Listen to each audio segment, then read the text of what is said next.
Hello everyone, welcome to SPC centre. This is Prashant Kumar. Friends, आज के इस वीडियो में मैं आप लोगों के साथ 70वीं बीपीएससी प्रीलिम्स के लिए एक प्रैक्टिस सेट को डिस्कस करूंगा।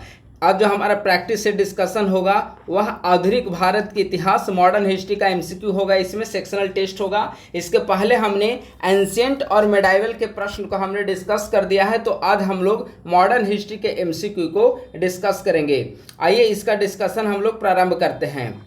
पहला प्रश्न है, ब्रह्म समाज के संदर्भ में नीचे दिए गए कथनों में से कौन सा कथन सही है।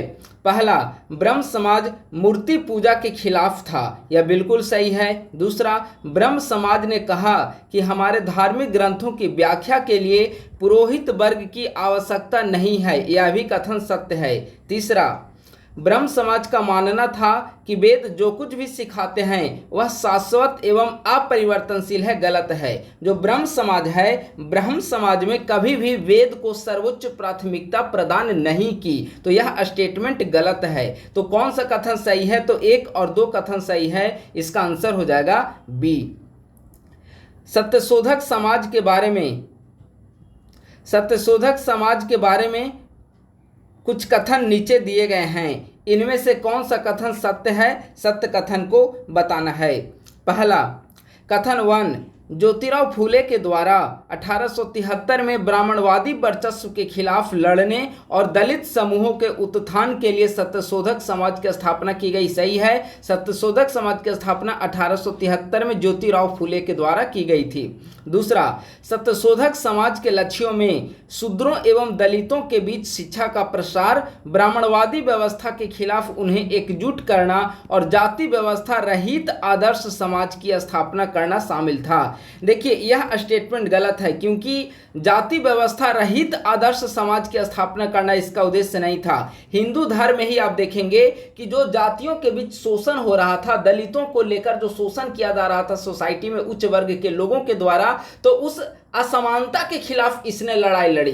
तो जाति व्यवस्था रहित आदर्श समाज इसकी स्थापना का उद्देश्य नहीं था, बल्कि जाति भेद का उन्मूलन, जातिगत असमानता को दूर करना इसका महत्वपूर्ण उद्देश्य था। दूसरा स्टेटमेंट गलत है। तीसरा, सत्यशोधक समाज की सदस्यता का विकल्प सभी के लिए खुला था, चाहे उनकी जाति, संप्रदाय और धर्म कुछ भी हो, यह भी सही है। तो कौन सा कथन सही है? 1 और 3 कथन सही हैं। इसका आंसर हो जाएगा सी।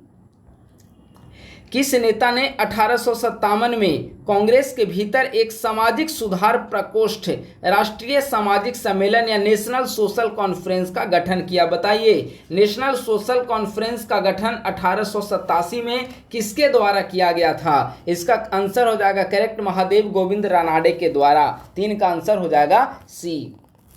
देखिए, महादेव गोविंद रानाडे जो हैं, इन्हें महाराष्ट्र का सुकरात कहा जाता है। आप लोग याद रखेंगे, महाराष्ट्र का सुकरात किसे कहा जाता है? महादेव गोविंद रानाडे को।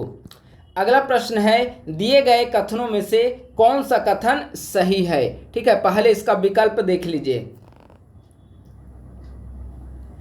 3 विकल्प में सही कथन को चूज करना है। ठीक है, चलिए। पहला है, रायबरेली के सैयद अहमद ने बहावी आंदोलन को शुरू किया था, जिसका उद्देश्य इस्लामी पुनरुत्थानवाद था और यह इस्लाम पर पश्चिम के बढ़ते प्रभाव के खिलाफ था तथा पैगंबर के समय में प्रचलित धर्म के स्वरूप की वापसी की वकालत करता था। बिल्कुल सही है। बहावी आंदोलन की शुरुआत सैयद अहमद बरेलवी के द्वारा, जो कि रायबरेली के रहने वाले थे, इसका उद्देश्य इस्लामी पुनरुत्थानवाद था। पहला सही है। दूसरा, देवबंद आंदोलन का गठन मुस्लिम उलेमाओं के द्वारा किया गया था, जो कि स्वभाव से रूढ़िवादी था, यह भी कथन सही है।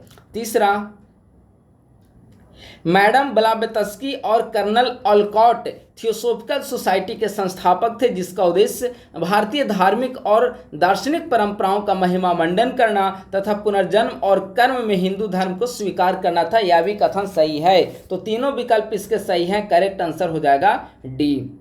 1839 में तत्वबोधिनी सभा की स्थापना किसने की और इसका मुख्य उद्देश्य क्या था, बताइए। तत्वबोधिनी सभा की स्थापना किसके द्वारा की गई थी? तो तत्वबोधिनी सभा की स्थापना 1839 ईस्वी में देवेंद्रनाथ टैगोर के द्वारा की गई थी और इसका मुख्य उद्देश्य क्या था? तो धार्मिक और सामाजिक सुधारों पर राय के विचारों का प्रचार प्रसार। राय मतलब राजा राम मोहन राय, उनके विचारों का प्रचार प्रसार करना। तो 5 का करेक्ट आंसर हो जाएगा बी। 1700 के दशक के दौरान बंगाल से होने वाली ब्रिटिश ईस्ट इंडिया कंपनी की प्राथमिक निर्यात सामग्री कौन थी? यानी कि 1700 के दशक में ब्रिटिश ईस्ट इंडिया कंपनी कौन कौन से प्रमुख वस्तुओं का यहां से निर्यात करती थी? तो ऑप्शन जो देखेंगे तो चूंकि यहां पे है कि बंगाल से होने वाले, बंगाल से कौन कौन चीजों का निर्यात किया जाता था, तो ऑप्शन देखेंगे तो आपका स्पष्ट हो जाएगा। जैसे ऑप्शन नंबर डी को देखिए, रेशम का उत्पादन बंगाल में बड़े स्तर पर होता है, जूट रेशम उसका यहां से निर्यात होता था और कपास का भी निर्यात और अफीम और सोरा का भी। इसका करेक्ट आंसर जो होगा 6 का, इसका करेक्ट आंसर हो जाएगा डी। सिखों में मिसलों के संबंध में दिए गए कथनों में से कौन सा कथन सत्य है? मिसल के बारे में कौन सा कथन सत्य है? और यह घटना चक्र में सेम प्रश्न दिया गया है, सेम ऑप्शन के साथ, ठीक है। घटना चक्र आपने पढ़ा होगा तो ये आसान होगा आपके लिए। मिसल के संबंध में कौन सा कथन सत्य है? तो ऑप्शन नंबर इसका बी देखिए, ऑप्शन नंबर बी में है कि मिसलें प्रकृति में लोकतांत्रिक थी और समानता की भावना पर आधारित थी, ठीक है। यह करेक्ट आंसर हो जाएगा, 7 का आंसर हो जाएगा बी। अगला 8 नंबर प्रश्न है, भारत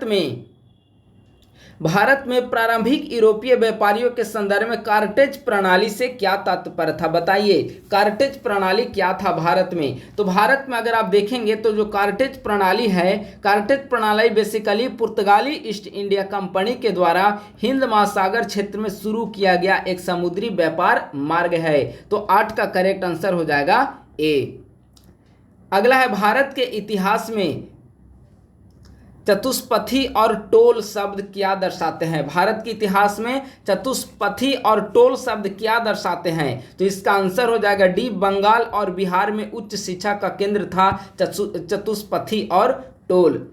स्त्री पुरुष तुलना पुस्तक किस लेखक ने लिखी है? काफी महत्वपूर्ण है। स्त्री पुरुष तुलना पुस्तक जो है किस लेखक के द्वारा लिखी गई है? इसका करेक्ट आंसर हो जाएगा सी, यानी कि ताराबाई शिंदे ने स्त्री पुरुष तुलना नामक लेखक को लेख लिखा है, पुस्तक लिखा है, ठीक है। तो 10 का आंसर हो जाएगा सी। बेसिकली यह जो पुस्तक है स्त्री पुरुष तुलना, वह 1882 ईस्वी में प्रकाशित हुई थी, ठीक है। और इसमें बेसिकली जो समाज में पेट्रियार्कल सोसाइटी है, पितृसत्तात्मक समाज है, उस दौरान महिलाओं के खिलाफ जो भी शोषण की नीतियां अपनाई जाती थी, दमनकारी नीतियां अपनाई जाती थी, उसकी कठोर आलोचना ताराबाई शिंदे ने अपनी पुस्तक स्त्री पुरुष तुलना में की है। इसका प्रकाशन 1882 में किया गया था।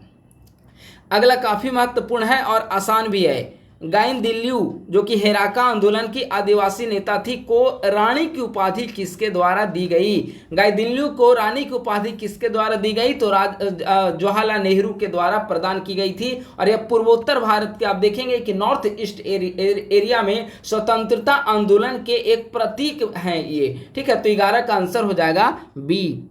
किस व्यक्ति ने 1910 में भारत स्त्री संघ महामंडल की स्थापना की थी? तो भारत स्त्री संघ महामंडल की स्थापना 1210 ईस्वी में सरला देवी चौधुरानी के द्वारा की गई थी। तो 12 का करेक्ट आंसर हो जाएगा ए। भारत स्त्री संघ महामंडल 1910 में सरला देवी चौधुरानी के द्वारा।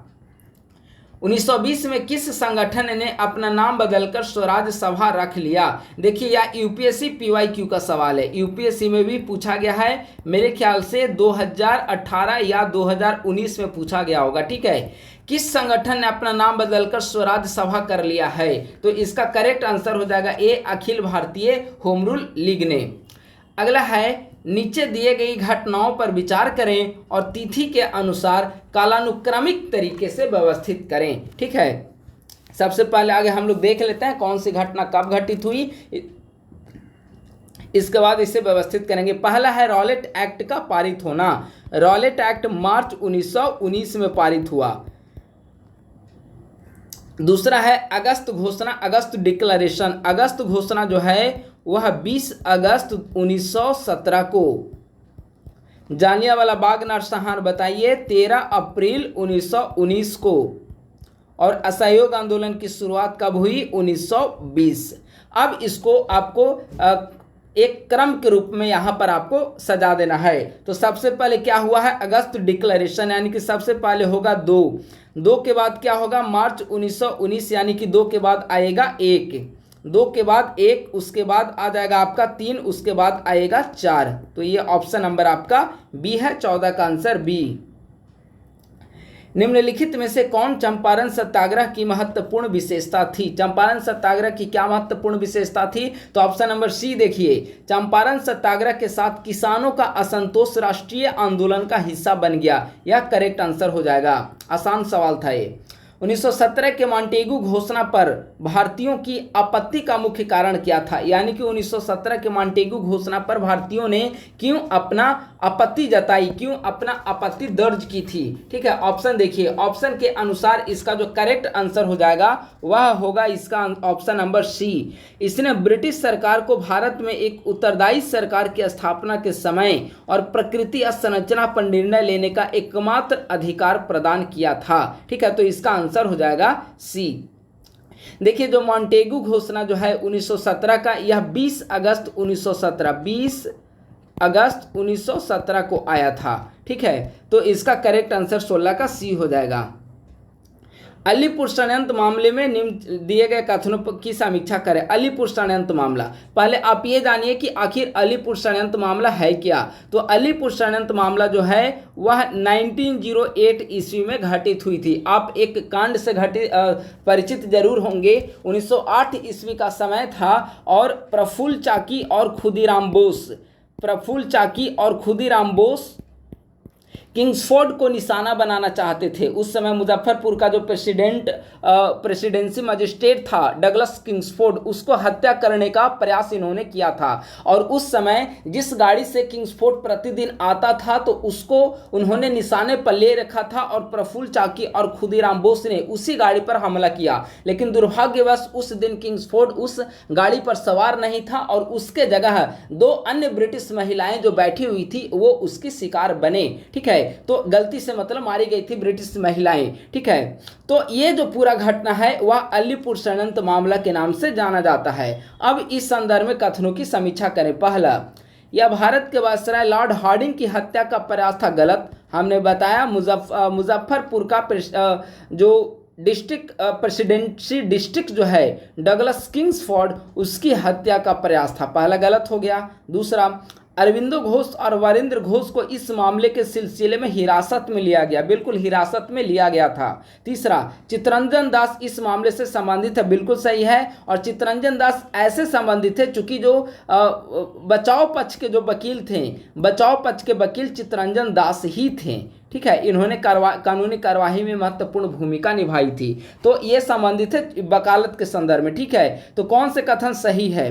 तो इसका 2 और 3 सही है, 17 का आंसर हो जाएगा डी। निम्नलिखित में से किसने अहमदाबाद टेक्सटाइल लेबर एसोसिएशन की स्थापना की? बहुत आसान प्रश्न है, महात्मा गांधी के द्वारा इसकी स्थापना की गई थी। हाँ, महात्मा गांधी के साथ शंकरलाल बैंकर, अनुसुईया साराभाई आदि ने महत्वपूर्ण भूमिका निभाई और 1917 ईस्वी में अहमदाबाद टेक्सटाइल लेबर एसोसिएशन की स्थापना की गई। अगला, जालियांवाला बाग हत्याकांड के बारे में दिए गए कथनों पर विचार करें। पहला, महात्मा गांधी ने जालियांवाला बाग हत्याकांड के विरोध में अपनी नाइटहुड की उपाधि त्याग दी, गलत। नाइटहुड की उपाधि महात्मा गांधी ने नहीं बल्कि रविंद्रनाथ टैगोर ने त्याग दी थी, रविंद्रनाथ टैगोर, तो पहला गलत हो गया। दूसरा, जालियांवाला बाग हत्याकांड की घटना के बाद सैफुद्दीन किचलू और सत्यपाल को तुरंत गिरफ्तार कर लिया गया, यह भी गलत है, क्योंकि सैफुद्दीन किचलू और सत्यपाल को रॉलेट एक्ट के विरोध करने के कारण इनको गिरफ्तार किया गया था और इनकी गिरफ्तारी जालियांवाला बाग हत्याकांड से पूर्व की गई थी। क्यों की गई थी? क्योंकि इन्होंने रॉलेट एक्ट का विरोध किया था और उसके लिए एक सभा का आयोजन कर रहे थे। तो दूसरा भी कथन यहाँ पे गलत हो गया, पहला गलत, दूसरा गलत। तीसरा, जालियांवाला बाग में बैसाखी त्यौहार मनाने के लिए सभा बुलाई गई थी। देखिए, बैसाखी त्यौहार मनाने के लिए सभा बुलाई गई थी, यह स्टेटमेंट जो है यह सही है। उस दिन बैसाखी पर्व था और त्यौहार मनाने के लिए जालियांवाला बाग में लोग एकत्र हुए थे, लेकिन ब्रिटिश सरकार के द्वारा इस तरीके से जघन्य अपराध को अंजाम दिया गया और निहत्थे भीड़ पर गोलियां चलाई गई। तो तीसरा कथन सही है, केवल सी इसका आंसर हो जाएगा। भारतीय राष्ट्रीय कांग्रेस यानी कि आईएनसी के लाहौर अधिवेशन 1929 के संबंध में दिए गए कथनों में से कौन सा कथन गलत है? गलत कथन को बताना है। तो लाहौर अधिवेशन के अध्यक्षता जवाहरलाल नेहरू ने की थी, यह कथन सही है। आम लोगों के लिए स्वराज के मायने स्पष्ट किए गए, गलत। यहां से आप देखेंगे कि पूर्ण स्वराज की मांग की जाने लगी थी, ठीक है। अगला, ब्रिटिश प्रस्ताव के बाद कांग्रेस गोलमेज सम्मेलन में भाग लेने के लिए सहमत हो गई थी, यह भी कथन गलत है, ठीक है। तो लाहौर अधिवेशन के संबंध में कौन सा कथन गलत है? तो 20 का करेक्ट आंसर हो जाएगा सी। डॉक्टर बी आर अंबेडकर ने निम्नलिखित में से किस पार्टी की स्थापना की थी? ठीक है, बी आर अंबेडकर ने किस पार्टी की स्थापना की थी? पहला है इंडिपेंडेंट लेबर पार्टी। देखिए, जो इंडिपेंडेंट लेबर पार्टी है इसकी स्थापना 1936 ईस्वी में भीमराव अंबेडकर के द्वारा की गई थी। दूसरा, All India Scheduled Caste Federation. जो All India Scheduled Caste Federation है इसकी स्थापना 1942 में भीमराव अंबेडकर के द्वारा की गई थी। और महत्वपूर्ण यहाँ पर यह है कि अनुसूचित जातियों के लिए यानी कि शेड्यूल कास्ट के लिए गठित किया जाने वाला भारत का पहला राजनीतिक दल जो था वह कौन था? All India Scheduled Caste federation 1942 में अंबेडकर के द्वारा। पहला अंबेडकर के द्वारा, दूसरा भी अंबेडकर के द्वारा। अब आइए तीसरा option, Peasants and Workers Party of India. देखिए, Peasants and Workers Party of India की स्थापना अंबेडकर ने नहीं बल्कि 1948 ईस्वी में केशव राव जेधे और नाना पाटिल जैसे मार्क्सवादी नेताओं के माध्यम से की गई थी। तो पहला और दूसरा केवल अंबेडकर से संबंधित है, तीसरा गलत है। आप लोग याद रखेंगे, peasants and Workers Party of India 1948 में केशव राव जेधे और नाना पाटिल जैसे मार्क्सवादी नेताओं के द्वारा। अगला है, भारत के स्वतंत्रता संग्राम के दौरान नो चेंजर्स गुट के बारे में दिए गए कथनों पर विचार करें। ठीक है, नो चेंजर्स गुट के बारे में दिए गए कथन पर विचार करना है। पहला है, उनके द्वारा स्थापित नेशनल स्कूल गरीब किसानों के बीच शिक्षा का प्रसार करने में अत्यधिक सफल हुए। देखिए, अब गरीब यहाँ पे देखेंगे तो गरीब किसानों के बीच शिक्षा प्रसार करने में असफल नहीं हुआ था। जो नो चेंजर्स गुट जो था ये बेसिकली शहरी निम्न मध्यम वर्ग तक ही सीमित रहा। ठीक है, और अमीर किसानों तक इन्होंने पहुँच बनाई थी, लेकिन गरीब किसान पर और बड़े पैमाने पर आम जनता तक अपनी पहुँच को इन्होंने नहीं बना पाया था। तो पहला गलत है। दूसरा, उन्होंने आदिवासी समुदायों के बीच खादी और चरखे को बढ़ावा देने में भूमिका निभाई, सही है। और राजेंद्र प्रसाद और राजगोपालाचारी नो चेंजर्स गुट के महत्वपूर्ण नेता थे, यह भी सही है। जो नो चेंजर्स गुट है उसने बेसिकली रचनात्मक कार्यों पर बल दिया था, रचनात्मक कार्य, इसीलिए उन्होंने आदिवासियों के बीच खादी और चरखे जैसे कार्यों को बढ़ावा दिया। ठीक है, तो सही उत्तर को चुने, कौन सा कथन सही है? तो 2 और 3 सही है, इसका आंसर हो जाएगा बी। 1932 में वह प्रमुख कारण क्या था जिसके कारण गांधी जी को 1932 में आमरण अनशन करना पड़ा? बताइए, निम्न में से ऐसा कौन सा कारण था जिसके कारण गांधी जी को 1932 में आमरण अनशन करना पड़ा था? ठीक है, तो इसका करेक्ट आंसर हो जाएगा आपका सी नंबर, रैमजे मैकडोनाल्ड के द्वारा सांप्रदायिक पंचाट की घोषणा। दी गई घटनाओं को कालानुक्रम रूप से व्यवस्थित करें। ठीक है, पहला देखिए है चटगांव शस्त्रागार पर हमला। तो चटगांव शस्त्रागार पर हमला 1930 ईस्वी में हुआ था, किसके नेतृत्व में? सूर्यसेन के नेतृत्व में।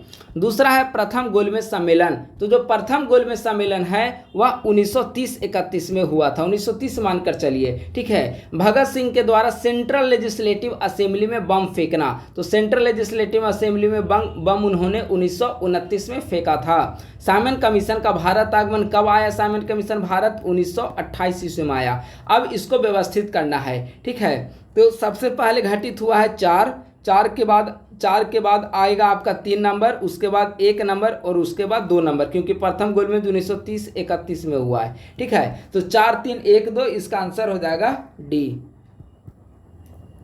भारतीय राष्ट्रीय आंदोलन में महिलाओं की भूमिका पर विचार करते हुए बताएं कि प्रीतिलता वादेदार और कल्पना दत्त निम्नलिखित में से किस कारण से प्रसिद्ध थे। तो इसका करेक्ट आंसर हो जाएगा सी नंबर। सूर्यसेन के नेतृत्व में राष्ट्रीय आंदोलन में भाग लेने के कारण ये लोग प्रसिद्ध हुए हैं। 25 का आंसर हो जाएगा सी। 1939 में 7 प्रांतों से कांग्रेस मंत्रिमंडल के इस्तीफे के पीछे क्या कारण थी।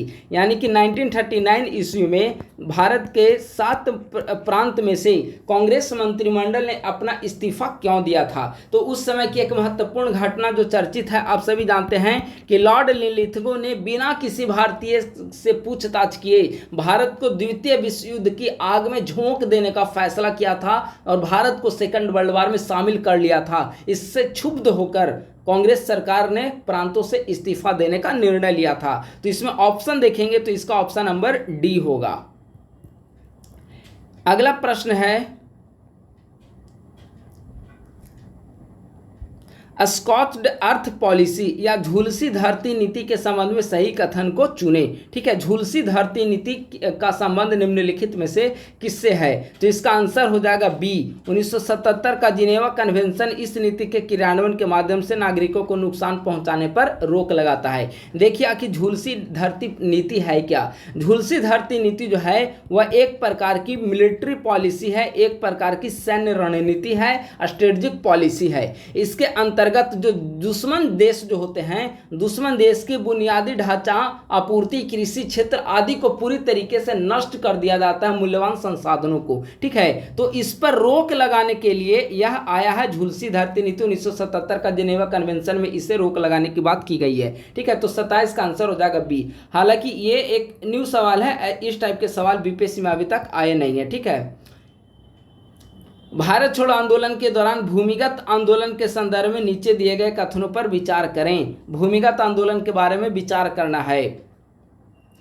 नेपाल में ब्रिटिश अत्याचार का विरोध करने के लिए आजाद दस्ता के नाम से समाजवादी समूह की स्थापना की गई थी। कथन सत्य है। दूसरा, कांग्रेस के द्वारा जनता के साथ गुप्त संचार के लिए ऑल इंडिया रेडियो का उपयोग किया जाता था। देखिए यह गलत है।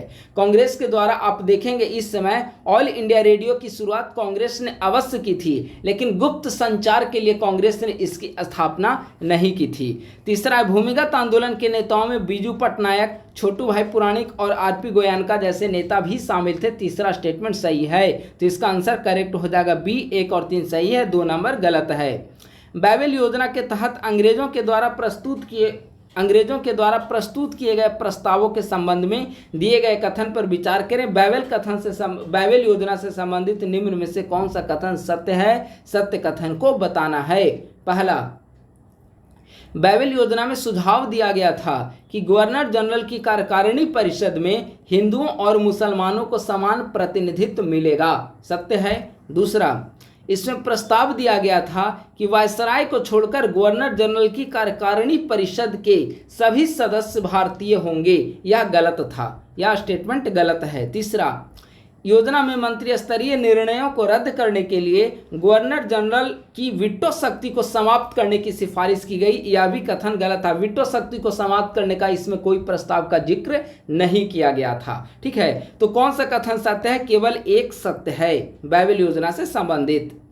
निम्नलिखित में से व्यक्तियों का कौन सा समूह 1948 में हिंद मजदूर सभा के संस्थापक सदस्य थे। ठीक है, यानी कि 1948 में हिंद मजदूर सभा की स्थापना किसके द्वारा की गई थी। तो इसका देखिए ऑप्शन नंबर इसका डी, अशोक मेहता, टीएस रामानुजन और जीजी मेहता के द्वारा 1948 में हिंद मजदूर सभा की स्थापना की गई थी। इसकी नींव रखी गई थी। 30 का आंसर हो जाएगा डी। निम्नलिखित में से कौन सा भारत में यूरोपीय व्यापारियों विशेष रूप से ब्रिटिश के आगमन का संभावित परिणाम था। यानी कि जब यूरोपीय व्यापारियों का जब आगमन हुआ बेसिकली ब्रिटेन का, तो उसका क्या परिणाम भारत पर देखने को मिला। तो इसका ऑप्शन नंबर बी सही होगा। कुछ बंदरगाह शहरों की तीव्र आर्थिक उन्नति हुई थी। और इस समय देखेंगे कि कई सारे ऐसे सेंटर थे जो कि बंदरगाह थे जिनका काफ़ी ज़्यादा तेज़ी से इस समय डेवलपमेंट हुआ था, इसका विकास हुआ था। ठीक है, जैसे आप देखेंगे बॉम्बे, मद्रास को देख लीजिए। ठीक ठीक है। कलकत्ता इसका बेहतर उदाहरण है। तो इन सभी क्षेत्रों का काफी तेजी से विकास हुआ। 31 का आंसर बी। 20वीं शताब्दी की शुरुआत में भारत में नील की खेती में गिरावट का मुख्य कारण क्या था? तो 20वीं शताब्दी तक आते आते आप देखेंगे तो यूरोप के क्षेत्रों में अब टेक्नोलॉजी का काफ़ी ज़्यादा आविष्कार हो चुका था और इसके कारण इसकी डिमांड में कमी आई थी। सिंथेटिक रंगों का आविष्कार इस समय हो गया था। जर्मनी वगैरह का जो जर्मनी देश जो था वहाँ पे भी इसका सिंथेटिक रंगों का विकास हो गया था, इसीलिए नील की खेती की डिमांड में गिरावट आई। 32 का आंसर बी। अगला एक गद्यांश दिया गया है, आप पढ़कर बताइए कि इस गद्यांश का संबंध निम्नलिखित में से किस व्यक्ति से है?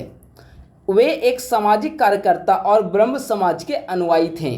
वे भारत में श्रम कल्याण के शुरुआती पैरोकारों में से एक थे और जिन्होंने वर्किंग मेन क्लब की स्थापना की थी। इसके अतिरिक्त उन्होंने समाचार पत्र भारत श्रमजीवी के संपादक के रूप में भी कार्य किया। ठीक है, ये स्टेटमेंट किससे संबंधित है? इसका आंसर हो जाएगा ए, शशिपद बनर्जी से। नीचे दिए गए कथनों में से कौन सा लियाकत हुसैन का सटीक वर्णन करता है? लियाकत हुसैन का कौन सा स्टेटमेंट सटीक वर्णन करता है? तो देखिए, इसमें पहला है उन्होंने स्वदेशी आंदोलन में भाग लिया, सत्य है। उन्होंने बंगाल में ईस्ट इंडियन रेलवे हड़ताल की योजना बनाई, यह भी सत्य है। उन्होंने मुसलमानों में राष्ट्रवादी भावनाएं जगाने के लिए उर्दू में आलोचनात्मक लेख लिखे, यह भी सत्य है। तो इसका करेक्ट आंसर हो जाएगा डी। व्यक्तिगत सत्याग्रह से संबंधित निम्नलिखित घटनाओं पर विचार करें। सही कथन को चुनना है व्यक्तिगत सत्याग्रह से संबंधित। पहला, दिल्ली चलो आंदोलन व्यक्तिगत सत्याग्रह आंदोलन का परिणाम था, सही है। दूसरा, सत्याग्रहियों की मांगे अस्वीकार की गई तो हिंसा भड़क उठी थी, गलत था। अब देखेंगे व्यक्तिगत सत्याग्रह आंदोलन जो है वह पूरी तरीके से अहिंसा के सिद्धांतों का अनुसरण करता है, दूसरा स्टेटमेंट गलत। तीसरा, विनोबा भावे ने व्यक्तिगत सत्याग्रह की शुरुआत की, सही है। तो 1 और 3 सही है। 35 का आंसर हो जाएगा सी। अगला है देवली योजना के संबंध में इन कथनों पर विचार करें। देवली योजना के बारे में विचार करना है। पहला, देवली योजना का उद्देश्य ब्रिटिश युद्ध तंत्र को बाधित करना था, सही है। जयप्रकाश नारायण देवली योजना से संबंधित एक प्रमुख व्यक्ति थे, यह भी सही है। तो इसका आंसर हो जाएगा सी। देखिए, जो देवली योजना जो है वह देवली योजना जेपी के द्वारा शुरू की गई थी। ब्रिटिश सरकार को चुनौती देने के लिए एक चरमपंथी और संगठित दृष्टिकोण की वकालत करता है देवली योजना। शुरुआत जेपी के द्वारा की गई थी। 36 का स्टेटमेंट दोनों इसके सत्य हैं। 37, भारत छोड़ो आंदोलन की तात्कालिक कारण क्या था? देखिए, भारत छोड़ो आंदोलन की जो सबसे तात्कालिक कारण जो था वह था क्रिप्स मिशन की असफलता। संवैधानिक गतिरोध को हल करने में क्रिप्स मिशन की असमर्थता भारत छोड़ो आंदोलन की शुरुआत का तात्कालिक कारण बना था। जब क्रिप्स मिशन 1942 में आया तो यह पूरी तरीके से असफल हो गया था। तो इसकी असफलता के बाद भारतीयों में रोष उत्पन्न हुआ। उधर सेकंड वर्ल्ड वॉर भी चल रहा था, महंगाई बढ़ रही थी, मुद्रास्फीति बढ़ रही थी। तो लोगों में जो रोष उत्पन्न हुआ वह आंदोलन के रूप में परिणत हुआ और भारत छोड़ो आंदोलन की शुरुआत हुई 1942 में। 37 का आंसर बी। भारतीय स्वतंत्रता संग्राम के दौरान 17 में गठित समानांतर सरकार के बारे में नीचे दिए गए कथनों पर कौन सा कथन सही है? यानी कि भारत छोड़ो आंदोलन के दौरान 17 में जो समानांतर सरकार का गठन किया गया था उसके बारे में कौन सा कथन सही है? सही कथन को बताना है। पहला, 17 में विद्युत वाहिनी नामक एक सशस्त्र मिलिशिया का गठन किया गया था। देखिए, यह गलत है। जो विद्युत वाहिनी नामक एक मिलिट्री जो ऑर्गेनाइजेशन था, मिलिट्री गुट जो था, यह 17 में नहीं बल्कि मिदनापुर के तामलुक शहर में जब समानांतर सरकार का गठन हुआ तो उस समय इसका गठन किया गया था। तो पहला स्टेटमेंट गलत है। दूसरा, जन अदालतों के संचालन के लिए 17 में स्वयंसेवी दल और ग्राम इकाइयां स्थापित की गई, सही है। 17 में समानांतर सरकार का नेतृत्व मुख्य रूप से कुनबी किसानों के द्वारा किया जा रहा था, यह भी सत्य है। ठीक है, तो कौन सा कथन सत्य? केवल 2 और 3 सत्य है, 1 नंबर गलत है। भारत छोड़ो आंदोलन के दौरान गठित समानांतर सरकार के संदर्भ में निम्नलिखित कथनों पर विचार करें। पहला, जेपी के द्वारा राम मनोहर लोहिया की सहायता से नेपाल सीमा पर एक समानांतर सरकार की स्थापना, यह कथन सही है। दूसरा, चीतू पांडे के नेतृत्व में तामुलुक या मिदनापुर में राष्ट्रीय सरकार की स्थापना। देखिए, जो चीतू पांडे जो थे वह चीतू पांडे बलिया जिले से जुड़े हुए थे। बलिया में जब समानांतर सरकार का गठन हुआ था तो बलिया जिले से जुड़े हुए थे, ना कि तामलुक सरकार से जुड़े हुए थे। ठीक है, तो दूसरा गलत है। तो कौन सा कथन सही है? केवल एक 39 का आंसर ए। 40, भारतीय संविधान में केंद्र और राज्यों के बीच शक्तियों का आवंटन किस पर आधारित है? तो केंद्र और राज्यों के बीच शक्तियों का आवंटन भारत सरकार अधिनियम 1935। अब देखेंगे कि आज़ादी के बाद जो संविधान का निर्माण किया गया था उसका 2/3 आर्टिकल जो है वह भारत सरकार अधिनियम 1935 से ही लिया गया है। 40 का करेक्ट आंसर हो जाएगा सी। द्वितीय विश्व युद्ध के दौरान भारत रक्षा अधिनियम डिफेंस ऑफ इंडिया एक्ट 1915 निम्न में से किस उद्देश्य के लिए लागू किया गया था? ठीक है, तो इसका देखिए पहला ऑप्शन है आम नागरिकों की निजी स्वतंत्रता पर सीमाएं लगाना, सही है। सार्वजनिक सुरक्षा सुनिश्चित करना और ब्रिटिश हितों की रक्षा करना, सत्य है। रक्षा प्रयोजनों के लिए अधिग्रहित भूमि के लिए मुआवजा प्रदान करना, यह भी सत्य है। तो भारत रक्षा अधिनियम 1915 से संबंधित सारे स्टेटमेंट सत्य है। करेक्ट आंसर हो जाएगा डी।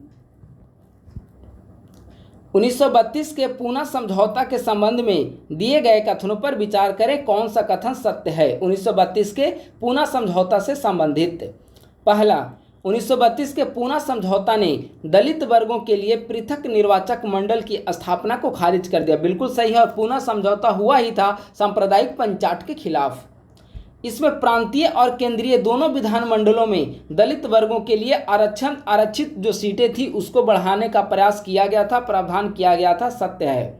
पूना पैक्ट को सांप्रदायिक पंचाट में संशोधन के रूप में अनुमोदित किया गया, यह भी सत्य है। सांप्रदायिक पंचाट में संशोधन के जरिए अनेक नई चीजें जोड़ी गई थी।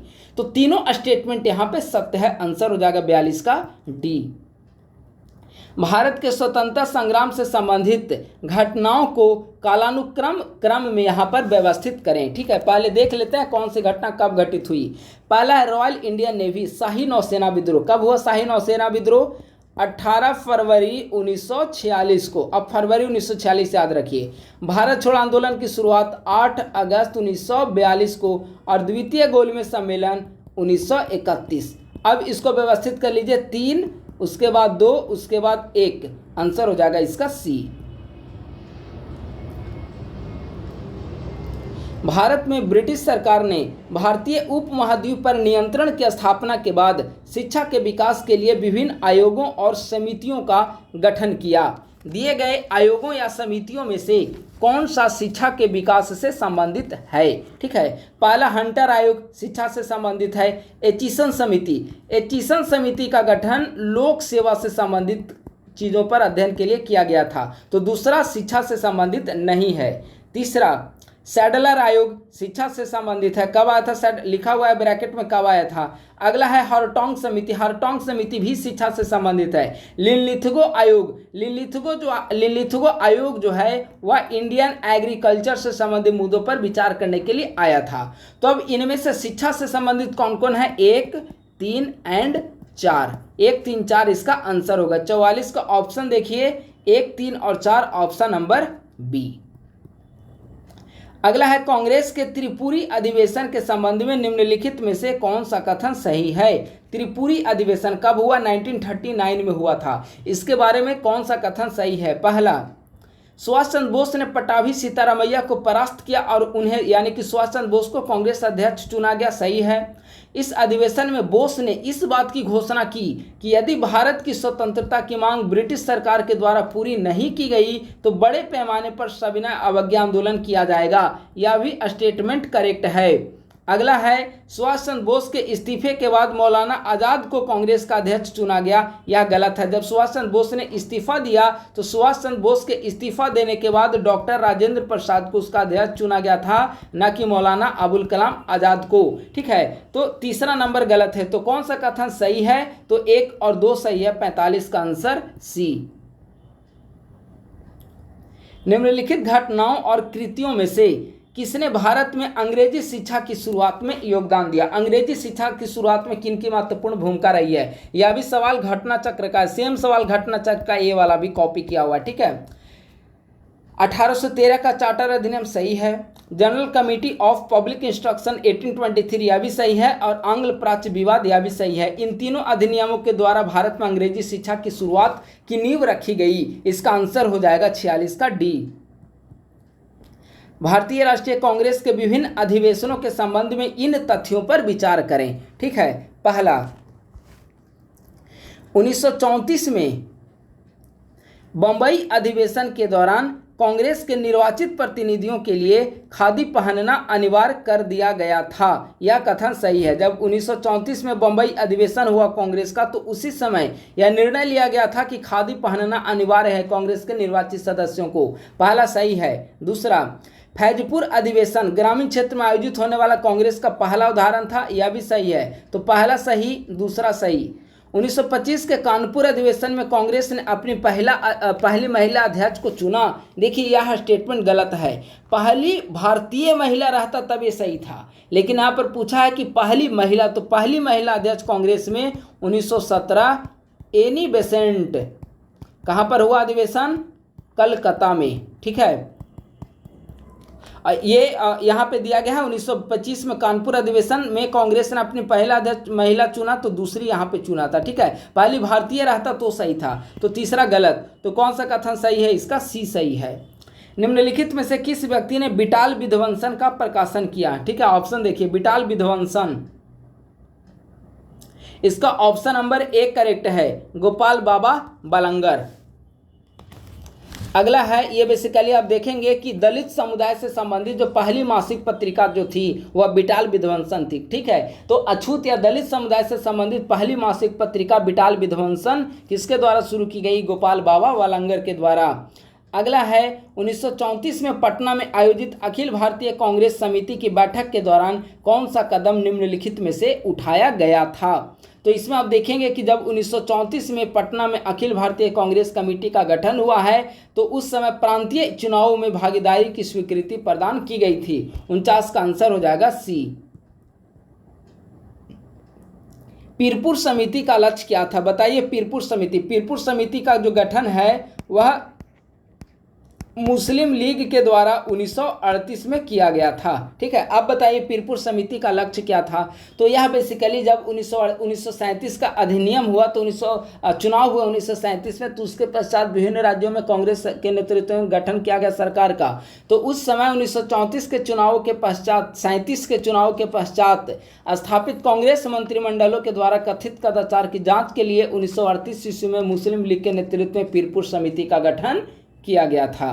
कर्नाटक युद्ध किसके बीच लड़ा गया? बहुत आसान प्रश्न है। ब्रिटिश ईस्ट इंडिया कंपनी और फ्रांस के बीच 3 कर्नाटक युद्ध होते हैं। पहला कर्नाटक युद्ध जो है वह 1940 से 48 के बीच हुआ, एक सलापेल संधि के द्वारा यह समाप्त होता है। द्वितीय कर्नाटक युद्ध जो है वह 1949 से 1954 ईस्वी तक चला, पांडिचेरी के संधि के जरिए यह समाप्त हुआ। और तीसरा जो कर्नाटक संधि है वह 1758-59 से लेकर 1763 तक चला, और यह पेरिस की संधि के जरिए समाप्त हुआ। ठीक है, तो 3 युद्ध हैं, कर्नाटक युद्ध, ब्रिटिश ईस्ट इंडिया कंपनी और फ्रांसीसी के बीच। 51 का आंसर बी। निम्न में से कौन सही सुमेलित है? बताइए, बामन में कौन सही सुमेलित है? सही सुमेलित है, मैच बताना है। तो देखिए, अब इसमें ऑप्शन देखेंगे तो बी इसका करेक्ट है। बंगाल, मुर्शीद कुली खां के द्वारा बंगाल की स्थापना की गई थी। तो बामन का आंसर बी। ईश्वरचंद विद्यासागर हिंदू महिला विद्यालय के सचिव के रूप में जुड़े हुए थे, बाद में स्कूल का नाम बदलकर क्या कर दिया? तो ये आसान प्रश्न है, बेथुन कॉलेज। बेथुन कॉलेज की स्थापना ईश्वरचंद विद्यासागर के द्वारा। 53 का आंसर हो जाएगा इसका सी। 1908 में सेवा सदन की स्थापना किसने की थी? बताइए, सेवा सदन की स्थापना किसने की 1908 में? तो बेहराम एम मालावारी के द्वारा की गई थी। आंसर हो जाएगा इसका 54 का सी। निम्नलिखित में से कौन सी महिला समाज सुधारक वैवाहिक अधिकारों की पुनर्स्थापना से जुड़ी थी? यानी कि विधवाओं की पुनर्स्थापना से, वैवाहिक अधिकार जो विधवाओं नहीं, जो वैवाहिक अधिकार होते थे महिलाओं की, उनकी पुनर्स्थापना से जुड़ी निम्नलिखित में से कौन महिला समाज सुधारक थी? तो इसका करेक्ट आंसर हो जाएगा बी, रखमाबाई। अब देखेंगे बेसिकली कि रखमाबाई जो है भारत की पहली महिला डॉक्टर, इसे ही रखमाबाई को ही माना जाता है। और इन्हीं का संघर्ष था, रखमाबाई का ही संघर्ष था कि 1989 ईस्वी में एज ऑफ कंसेंट बिल लाया गया था। ठीक है, एज ऑफ कंसेंट बिल लाया गया था। और फिर 1930 में शारदा एक्ट भी आया था। ठीक है, तो 1891 में age of consent bill Rakhmabai के सहयोग से आया था, तो 55 का आंसर बी। फारसी भाषा में प्रकाशित पत्रिका मिरातुल अखबार के संपादक कौन थे? राजा राम मोहन राय। आसान प्रश्न है। अगला है सही युग्म को चुनना है। इसमें सही युग्म कौन सा है इसे बताना है। ठीक है, तो जो पहला है गोनू तेलंगाना।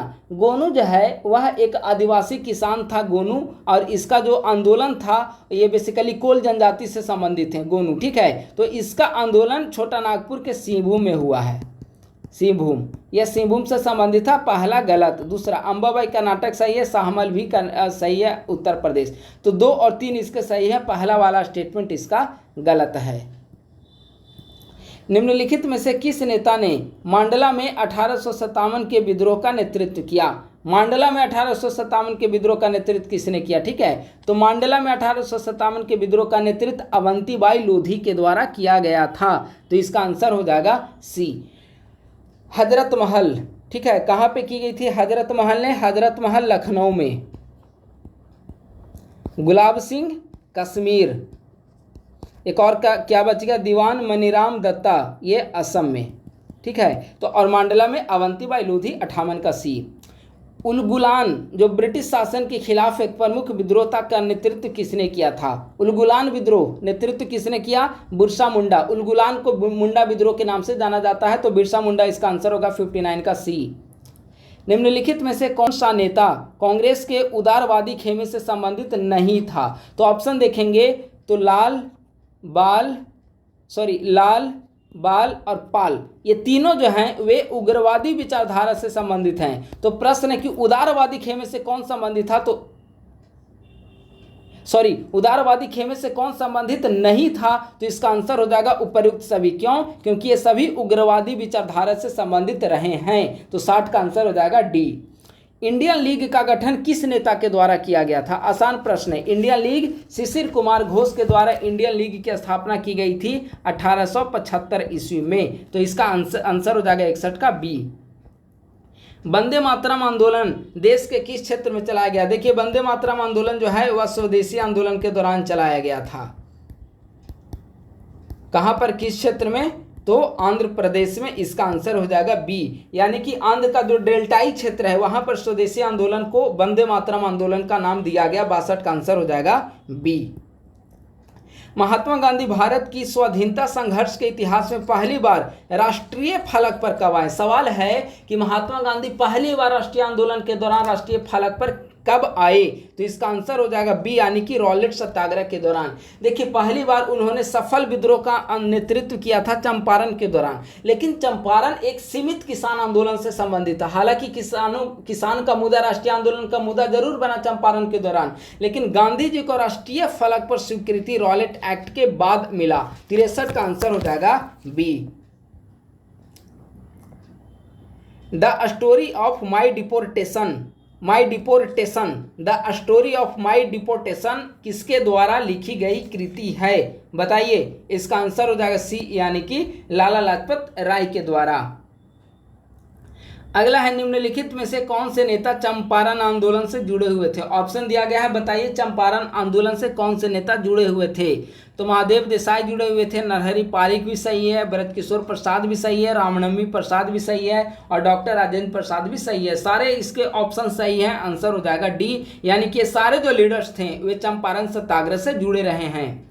असहयोग आंदोलन का प्रस्ताव भारतीय राष्ट्रीय कांग्रेस के द्वारा किस अधिवेशन में स्वीकार किया गया? सवाल है किस अधिवेशन में स्वीकार किया गया था? तो स्वीकार किया गया था कलकत्ता अधिवेशन में। कलकत्ता अधिवेशन कब हुआ था? तो 1920 में हुआ था कलकत्ता अधिवेशन, जिसमें इसे स्वीकार किया गया। और इसके पूर्व अगर बाद में देखेंगे कि कांग्रेस के ही दिसंबर 1920 में जो नागपुर अधिवेशन होता है उसमें असहयोग आंदोलन के कार्यक्रमों को अनुमोदन प्रदान किया गया, अनुमोदित किया गया था। 2 चीजें हैं, असहयोग आंदोलन को स्वीकार किया गया 1920 कलकत्ता अधिवेशन, और दिसंबर 1920 के नागपुर अधिवेशन में असहयोग आंदोलन के कार्यक्रमों की रूपरेखा को अनुमोदित किया गया था। ठीक है, तो आप लोग इसे याद रखेंगे। निम्नलिखित में से कौन कामागाटा मारू प्रकरण के बाद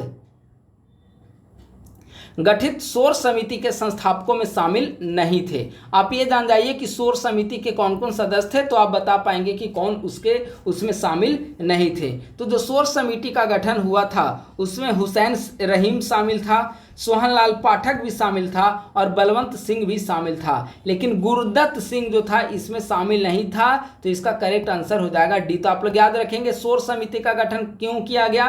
कामगाटामारू प्रकरण के बाद कौन कौन इसके सदस्य थे, तो सोहनलाल पाठक, हुसैन रहीम और बलवंत सिंह। निम्नलिखित में से कौन सी पुस्तक राम मनोहर लोहिया के द्वारा लिखी गई थी। राम मनोहर लोहिया के द्वारा कौन कौन लिखी गई थी। देखिए पहला ऑप्शन है the renaissance of in India, यह अरविंदो घोष की रचना है, अरविंदो घोष। तो पहला गलत हो गया। दूसरा guilty man of India partition, बिल्कुल यह राम मनोहर लोहिया की रचना है। इंडियन अनरेस्ट, वैलेंटाइन चिरोल और हिंट्स फॉर सेल्फ कल्चर, लाला हरदयाल। ठीक है, तो कौन राम मनोहर लोहिया के द्वारा लिखी गई थी, तो इसका आंसर हो जाएगा 68 का बी। न्यू इंडिया और कॉमनवेल्थ दो प्रमुख समाचार पत्र थे, एनी बेसेंट के द्वारा शुरू किया गया है, न्यू इंडिया और कॉमनवेल्थ। ठीक है, 69 का आंसर हो जाएगा डी। 70 प्रति सरकार किस आंदोलन के दौरान सत्तारा में गठित एक समानांतर सरकार थी। प्रति सरकार का गठन किस आंदोलन के दौरान किया गया, भारत छोड़ो आंदोलन के दौरान। देखिए भारत छोड़ो आंदोलन के दौरान कई सारे क्षेत्रों में समानांतर सरकार का गठन किया गया। मैं जल्दी से आपको संक्षिप्त में बता रहा हूं। जैसे चित्तू पांडे ने बलिया में समानांतर सरकार का नेतृत्व किया था। ठीक है, उसी तरह से है नाना पाटिल ने महाराष्ट्र में इसका नेतृत्व किया। ठीक है, फिर आते हैं लक्ष्मण नाइक ने असम के तालचेर में समानांतर सरकार का नेतृत्व किया। फिर आते हैं सतीश सावंत ने बंगाल के तामुलुक में समानांतर सरकार का नेतृत्व किया था। तो ठीक है, प्रति सरकार भारत छोड़ो आंदोलन के दौरान गठित की गई थी 17 में और एक समानांतर सरकार थी। एका आंदोलन कहाँ पे आयोजित किया गया, तो एका आंदोलन अवध क्षेत्र में एका आंदोलन हुआ था। कब, नवंबर 1921 ईस्वी में। तो इसका आंसर हो जाएगा 71 का बी।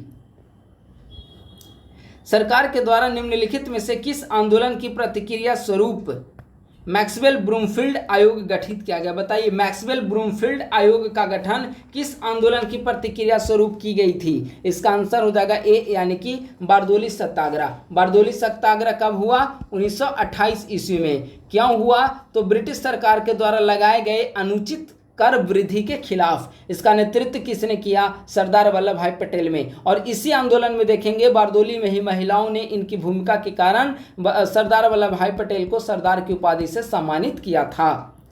निम्न में से किस घटना के बाद असहयोग आंदोलन स्थगित कर दिया गया, तो बहुत आसान प्रश्न है। चौरी चौरा कांड के बाद असहयोग आंदोलन को स्थगित कर दिया गया था। चौरी चौरा कांड कब हुआ, कहीं कहीं 5 फरवरी 1922 आपको मिल जाएगा और कहीं कहीं 4 फरवरी लिखा हुआ मिलता है। ठीक है, तो 5 फरवरी बेसिकली माना जाता है चौरी चौरा कांड, उसी के कारण असहयोग आंदोलन को स्थगित किया गया था। 1942 में भागलपुर में किसके मार्गदर्शन में एक समानांतर सरकार स्थापित की गई थी। ठीक है, समानांतर सरकार की स्थापना 1942 में भागलपुर में किसके नेतृत्व में की गई थी, तो इसका आंसर हो जाएगा सी, यानी कि सियाराम सिंह के नेतृत्व में। तो 74 का आंसर हो जाएगा सी। अगला है 75 नंबर, सही युग्म का मिलान करें। ठीक है, यहाँ पे युग्म को मैच करना है। पहला है लॉर्ड डफरिन, द्वितीय विश्व युद्ध। देखिए इसको मैच करना है ना, तो लॉर्ड डफरिन, देखिए भारतीय राष्ट्रीय कांग्रेस है, तो भारतीय राष्ट्रीय कांग्रेस की स्थापना 1885 ईस्वी में की गई थी। और जब 1885 में इसकी स्थापना की गई तो लॉर्ड डफरिन ही इस समय का वायसराय था। तो एक का हो जाएगा बी, एक का बी सिर्फ एक ही में है, इसका आंसर बी हो जाएगा। ठीक है, लॉर्ड रीडिंग असहयोग आंदोलन, लॉर्ड लिथगो द्वितीय विश्व युद्ध। तो 75 का आंसर हो जाएगा बी। निम्नलिखित कथनों पर विचार करें। इंडिया फॉर इंडिपेंडेंस लीग के संस्थापक कौन थे। इंडिया फॉर इंडिपेंडेंस लीग, तो देखिए इंडिया फॉर इंडिपेंडेंस लीग की स्थापना में 3 महत्वपूर्ण नेताओं की महत्वपूर्ण भूमिका रही है, जवाहरलाल नेहरू, सुभाष चंद्र बोस, श्रीनिवास अयंगर। तो 76 का आंसर हो जाएगा सी, ये तीनों। संथाल परगना वर्तमान झारखंड संथाल विद्रोह के बाद बीरभूम के क्षेत्र को किस क्षेत्र के साथ मिलाकर बनाया गया था? यानी कि संथाल विद्रोह के बाद संथाल परगना का निर्माण बीरभूम और किस क्षेत्र को मिलाकर किया गया? इसका आंसर हो जाएगा बी, यानी कि भागलपुर। असहयोग आंदोलन के संबंध में कौन सा कथन गलत है? गलत कथन को बताना है। पहला, इसका विस्तार गांव और पंचायत स्तर पर हो गया था, यह कथन बिल्कुल सही है। दूसरा, कांग्रेस कार्य समिति ने इस आंदोलन के दौरान लॉ एंड ऑर्डर को अपने नियंत्रण में ले लिया, गलत। इसमें कांग्रेस कार्यकर्ताओं ने, कार्य समिति के नेताओं ने अपने नियंत्रण में लॉ एंड ऑर्डर को नहीं लिया था, दूसरा गलत। विश्वविद्यालय और कॉलेजों की स्थापना इस आंदोलन के दौरान की गई थी, सही। तो पहला सही, तीसरा सही।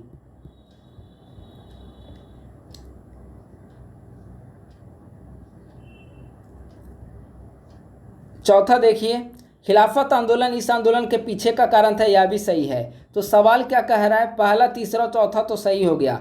सवाल है कि असहयोग आंदोलन के बारे में कौन सा कथन गलत है? गलत पूछ रहा है, तो ऑब्वियस दूसरा गलत होगा। हमने बताया कि लॉ एंड ऑर्डर का अपने नियंत्रण में कांग्रेस कार्य समिति के सदस्यों ने नहीं लिया था। 78 का आंसर बी, 79। नमक सत्याग्रह के दौरान महात्मा गांधी शुरू में महिलाओं की भागीदारी के विरोध में थे। महिलाओं को आंदोलन में शामिल होने की अनुमति देने के लिए उन्हें किसने राजी किया? यानी कि किसके कहने पर महात्मा गांधी ने नमक सत्याग्रह के दौरान महिलाओं की भागीदारी को सुनिश्चित किया? तो आंसर हो जाएगा इसका सी, कमला देवी चट्टोपाध्याय। देखिए, इसमें बेसिकली सरोजिनी नायडू और कमला देवी चट्टोपाध्याय, इन दोनों की महत्वपूर्ण भूमिका रही है, और इन दोनों ने ही महात्मा गांधी को राजी किया था कि नमक सत्याग्रह में महिलाओं को भी शामिल किया जाए। अगला है राष्ट्रीय योजना समिति, नेशनल प्लानिंग कमेटी की स्थापना कांग्रेस के निम्नलिखित में से किस अधिवेशन के दौरान की गई थी? राष्ट्रीय योजना समिति। तो राष्ट्रीय योजना समिति जो है 1938 ईस्वी में कांग्रेस के हरिपुरा अधिवेशन में, इसके ठीक है, तो इसका आंसर हो जाएगा ए। और इसकी अध्यक्षता किसके द्वारा की गई थी? तो जवाहरलाल नेहरू के द्वारा, JLN जवाहरलाल नेहरू के द्वारा। ठीक है, तो राष्ट्रीय योजना समिति की स्थापना 1938 में हरिपुरा अधिवेशन में जवाहरलाल नेहरू की अध्यक्षता में, और हरिपुरा अधिवेशन की अध्यक्षता सुभाष चंद्र बोस के द्वारा की गई थी। 80 का आंसर हो जाएगा ए। निम्नलिखित में से किसे ब्रेकडाउन योजना कहा गया? ब्रेकडाउन योजना, तो ब्रेकडाउन योजना बाइवेल योजना को कहा गया है। ब्रेकडाउन योजना बेसिकली इसका उद्देश्य जो था, भारत में उस समय मौजूद राजनीतिक गतिरोध को तोड़ना था, इसीलिए इसे ब्रेकडाउन योजना कहा गया। 81 का आंसर बी। निम्न में से घटनाओं का सही क्रम कौन सा है? सही क्रम बताना है। ठीक है, पहला है क्रिप्स मिशन। क्रिप्स मिशन कब आया? मार्च 1942 में। अगस्त प्रस्ताव अगस्त 1940 में। कैबिनेट मिशन 24 मार्च 1946, और भारत छोड़ो आंदोलन 8 अगस्त 1942। अब इसको बताइए कौन पहले घटित हुआ है? तो पहले नंबर पे क्या आएगा? पहले नंबर पे आएगा आपका 2। पहले नंबर पे 2 आएगा, 2 के बाद आएगा आपका 1 नंबर, तो 2 के बाद 1 के बाद आएगा आपका 3 के बाद आएगा 4, 2 1 3 4, 2 1 3 4 किसी ऑप्शन में नहीं है, यानी कि इसका आंसर हो जाएगा डी, इनमें से कोई नहीं। ठीक है, 2 1 3 4 ईस्वी के अकॉर्डिंग आप लोग याद रखेंगे। निम्न में से कौन सा व्यक्तिगत सत्याग्रह के उद्देश्यों में शामिल नहीं था? व्यक्तिगत सत्याग्रह के उद्देश्य निम्नलिखित में से कौन नहीं थे? तो इसका ऑप्शन नंबर डी देखिए, औपनिवेशिक ब्रिटिश सत्ता को एक और आगामी सामना अवज्ञा जैसे आंदोलन की चेतावनी देने के लिए, यह इसका उद्देश्य नहीं था। 83 का आंसर हो जाएगा डी। निम्नलिखित में से कौन सा तृतीय गोलमेज सम्मेलन के दौरान गठित संयुक्त चयन समिति की सिफारिश का परिणाम था? निम्नलिखित में से कौन सा तृतीय गोलमेज सम्मेलन के बाद गठित संयुक्त चयन समिति की सिफारिश का परिणाम था? ठीक है, तो इसका ऑप्शन नंबर अगर देखेंगे तो इसका ऑप्शन नंबर सी, भारत सरकार अधिनियम 1935 इसका आंसर होगा। यानी कि तृतीय गोलमेज सम्मेलन के दौरान जो महत्वपूर्ण निर्णय लिए गए थे वे हमें भारत शासन अधिनियम 1935 के द्वारा क्रियान्वित रूप में हमें देखने को मिला। निम्न में से कौन धरसाना या धारासणा नमक सत्याग्रह से संबंधित थे? ठीक है, धरसाना नमक सत्याग्रह से कौन संबंधित था? तो यह जो घटना है वह 21 मई 1930 की घटना है, जब सरोजिनी नायडू मनीलाल और इमाम साहब, ये तीनों मिलकर धरसाना साल्ट वर्क्स पर छापा इन्होंने मारा था। तो इसका करेक्ट आंसर हो जाएगा डी। चौकीदारी कर नहीं का संबंध निम्नलिखित में से किस राष्ट्रीय आंदोलन से है? तो चौकीदारी कर नहीं का संबंध जो है सबना अवज्ञा आंदोलन से है। ठीक है, चूंकि बिहार जो है वो चारों तरफ से स्थलबद्ध राज्य है, तो इसलिए नेताओं ने यहाँ पर नमक कानून तोड़ने के बजाय कराधान प्रणाली को अवज्ञा का मेन पॉइंट चुना था। कौन अखिल भारतीय चरखा समिति से संबंध नहीं था? अखिल भारतीय चरखा समिति से संबंध निम्नलिखित में से कौन नहीं था? तो इसका आंसर हो जाएगा सी, गाइदिन्ल्यू पेमाई। गाइदिन्ल्यू अभी हमने ऊपर बताया था कि पूर्वोत्तर भारत में स्वतंत्रता आंदोलन के प्रतीक जिन्हें जवाहरलाल नेहरू के द्वारा रानी की उपाधि दी गई थी। ठीक है, 87 का आंसर सी। नेहरू रिपोर्ट की सिफारिश के बारे में कौन सी मांगे शामिल थी? नेहरू रिपोर्ट में कौन सी मांगे शामिल थी? भाषाई प्रांत, सत्य है। प्रांतीय परिषदों का कार्यकाल 5 वर्ष का होगा, जिसका अध्यक्ष प्रांतीय कार्यकारी परिषद की सलाह पर करने वाला गवर्नर होगा, सत्य है। मुस्लिमों के सांस्कृतिक और धार्मिक हितों की पूर्ण सुरक्षा, यह भी सत्य है। तो तीनों विकल्प सत्य हैं, 88 का आंसर हो जाएगा डी। नवंबर 1930 में कालीकट समुद्र तट पर पुलिस लाठीचार्ज के दौरान किसने राष्ट्रीय ध्वज की रक्षा की थी? इसका आंसर हो जाएगा बी, यानी कि पी कृष्ण पिल्लई। अब देखेंगे कि 1930 ईस्वी में, नवंबर 1930 में कालीकट समुद्र तट पर जब लाठीचार्ज हुआ था तो केरल कम्युनिस्ट मूवमेंट के नेता पी कृष्ण पिल्लई ने राष्ट्रीय ध्वज की रक्षा की थी। ठीक है, तो इसका आंसर बी। अंग्रेजों के खिलाफ हाट टोला आंदोलन का मुख्य केंद्र कौन सा राज्य था? हाट टोला, अंग्रेजों के खिलाफ जो हाट टोला आंदोलन चला था उसका केंद्र बिंदु पश्चिम बंगाल रहा है। हाट टोला का मतलब क्या होता है? हाट का मतलब होता है बाजार और टोला का मतलब होता है उपकर। एक प्रकार का उपकर लगता था बंगाल के जलपाईगुड़ी जिले में। ठीक है, तो बंगाल के जलपाईगुड़ी जिले में बिचौलियों के खिलाफ पश्चिम बंगाल में वहां पर आंदोलन हुआ, जिससे हाट टोला आंदोलन का नाम दिया गया है। अगला है गांधी इरविन समझौता के बारे में कौन सा कथन गलत है? गलत कथन को बताना है जो कि गांधी इरविन समझौते से संबंधित है। ठीक है, ऑप्शन नंबर ए, इरविन ने शांतिपूर्ण और गैर आक्रामक धरना देने का अधिकार देने पर सहमति व्यक्त की, यह तो सत्य है, गांधी इरविन समझौते से संबंधित है। दूसरा, पुलिस ज्यादतियों की सार्वजनिक जांच, यह भी गांधी इरविन समझौते का परिणाम है, यह भी सत्य है। आपातकालीन अध्यादेश वापस नहीं लिए गए, यही इसका करेक्ट आंसर हो जाएगा। ठीक है, इसका आंसर हो जाएगा सी। देखिए, उस समय जो आप देखेंगे कि जब गांधी इरविन समझौता चल रहा था तो वायसराय ने गांधी की 2 महत्वपूर्ण मांगों को ठुकरा दिया था। ठीक है, प्रश्न क्या कह रहा है फिर से एक बार देखते हैं। प्रश्न है कि कौन कथन गलत है? गांधी इरविन समझौता के बारे में निम्न में से कौन सा कथन गलत है? गलत कथन को बताना है।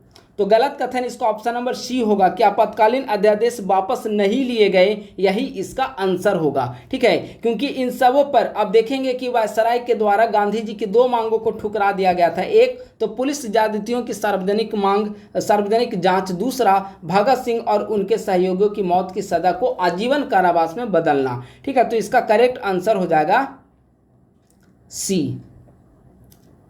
पुरुषोत्तम दास टंडन ने नासिक अधिवेशन में भारतीय राष्ट्रीय कांग्रेस के अध्यक्ष पद से इस्तीफा दे दिया था। नए अध्यक्ष के रूप में किसने पदभार संभाला? ठीक है, तो देखिए पुरुषोत्तम दास टंडन ने 1950 में नासिक अधिवेशन में अपने कांग्रेस के अध्यक्ष पद से इस्तीफा दे दिया था और इसके बाद जवाहरलाल नेहरू ने अध्यक्ष पद को स्वीकार किया और ये अध्यक्ष बने। तो इसका आंसर हो जाएगा बी। प्रथम गोलमेज सम्मेलन में भारतीय ईसाइयों का प्रतिनिधित्व किसने किया? बहुत आसान प्रश्न है, इसका आंसर हो जाएगा भारतीय ईसाइयों का प्रतिनिधित्व पूछा है, तो इसका करेक्ट आंसर हो जाएगा 93 का ए, केटी पॉल। ठीक है,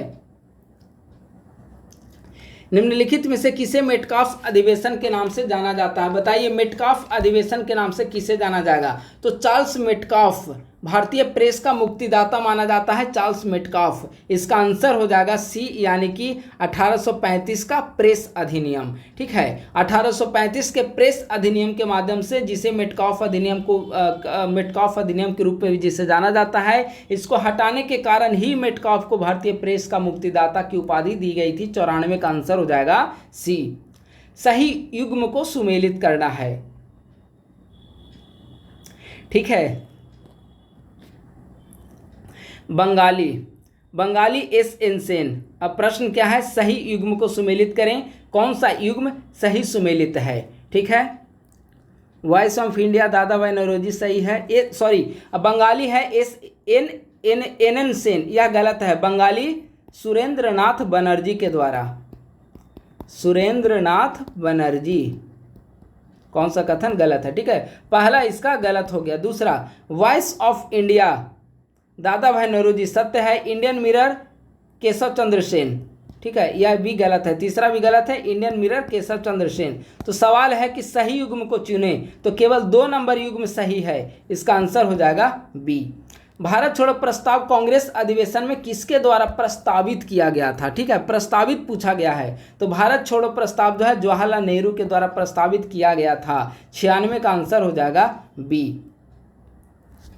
आत्मशक्ति, बिजली और सारथी पत्रिकाएं किससे जुड़ी हुई थी? ठीक है, आत्मशक्ति, बिजली और सारथी पत्रिकाएं क्रांतिकारी राष्ट्रवाद से जुड़ी हुई रही है। 97 का आंसर हो जाएगा सी। कैबिनेट मिशन के बारे में निम्नलिखित कथनों पर विचार करें। कैबिनेट मिशन पर विचार करना है। आइए देख लेते हैं कौन सा कथन सही है। सही कथन को आपको बताना है। इसने पाकिस्तान की संकल्पना को खारिज कर दिया, सही है। कैबिनेट मिशन का प्रस्ताव जो है वह कांग्रेस और मुस्लिम लीग दोनों ने स्वीकार किया, सत्य है। स्वायत्त या स्वायत्तशासी रियासत या प्रांत इस योजना के हिस्सा नहीं थे, यह गलत है। ठीक है, आप देखेंगे कि इस समय ये त्रिस्तरीय संघ का प्रस्ताव इसने दिया था और कई आधारों पर राज्यों को विभाजित किया गया। भाग क, ख, ग, इन 3 आधारों पर धार्मिक बहुमत के आधार पर राज्यों के विभाजन की बात की गई। तो इसमें प्रांत भी इस योजना के महत्वपूर्ण हिस्सा थे। तो ऐसा कहना गलत होगा, 1 और 2 सत्य होगा। आंसर इसका सी होगा। द गोल्डन थ्रेशोल्ड किसके द्वारा लिखी गई थी? बहुत आसान है, यह भी घटना चक्र में आपको मिलेगा। द गोल्डन थ्रेशोल्ड किसके द्वारा लिखी गई? सरोजिनी नायडू के द्वारा। आंसर हो जाएगा सी। और आज का लास्ट सवाल है, लव एंड डेथ एक कथात्मक कविता है जिसकी रचना किसने की? लव एंड डेथ की रचना किसने की? तो अरविंदो घोष के द्वारा लव एंड डेथ की रचना की गई थी। इसके अलावा देखें अबुल कलाम आज़ाद, तो अल हिलाल, आप लोग नाम जानते होंगे, अल हिलाल मौलाना अबुल कलाम आज़ाद। रमेश चंद्र दत्ता जो हैं वह इकोनॉमिक हिस्ट्री ऑफ इंडिया के लिए जाने जाते हैं। Economic history of India Ramesh Chandra Dutt. अब कौन बच गया? Annie Besant. तो एनी बेसेंट में देखेंगे तो the ancient wisdom Annie Besant की है। तो इस प्रकार से ये सारे ऑप्शन जो है लव एंड डेथ, इसका आंसर हो जाएगा ए, यानी कि अरविंदो घोष। तो दोस्तों इस प्रकार से आज हमने इंडियन हिस्ट्री को भी पूरा फिनिश कर दिया। जिस बुक को मैं लगातार डिस्कस कर रहा हूँ इसके तहत आपको कई सारे सेक्शन यहाँ पे कंप्लीट कराए जा चुके हैं। सबसे पहले बिहार स्पेशल को कवर किया गया, उसके बाद ज्योग्राफी को किया गया, उसके बाद पॉलिटी को कवर किया गया, उसके बाद हिस्ट्री के तहत एंशिएंट हिस्ट्री, मिडाइवल हिस्ट्री और आज मॉडर्न हिस्ट्री भी फिनिश हो चुका है। उम्मीद है कि यह सीरीज आपको पसंद आ रही होगी और 17वीं बीपीएससी की तैयारी में काफ़ी रामबाण और मददगार साबित हो रही होगी। तो बस आज की वीडियो में इतना ही। शीघ्र ही नए वीडियो के साथ आप सभी के समक्ष उपस्थित होऊंगा। आप सभी से निवेदन है कि अगर आप लोग नए हैं तो इस यूट्यूब चैनल को सब्सक्राइब कर लें और हमारे टेलीग्राम ग्रुप @ISPC सेंटर को भी ज्वाइन कर लें और अपने दोस्तों के साथ भी इस यूट्यूब चैनल का लिंक साझा करें ताकि अधिक संख्या में तैयारी करने वाले अभ्यर्थी हमारे YouTube चैनल से जुड़ सकें। थैंक यू सो मच, बहुत बहुत धन्यवाद।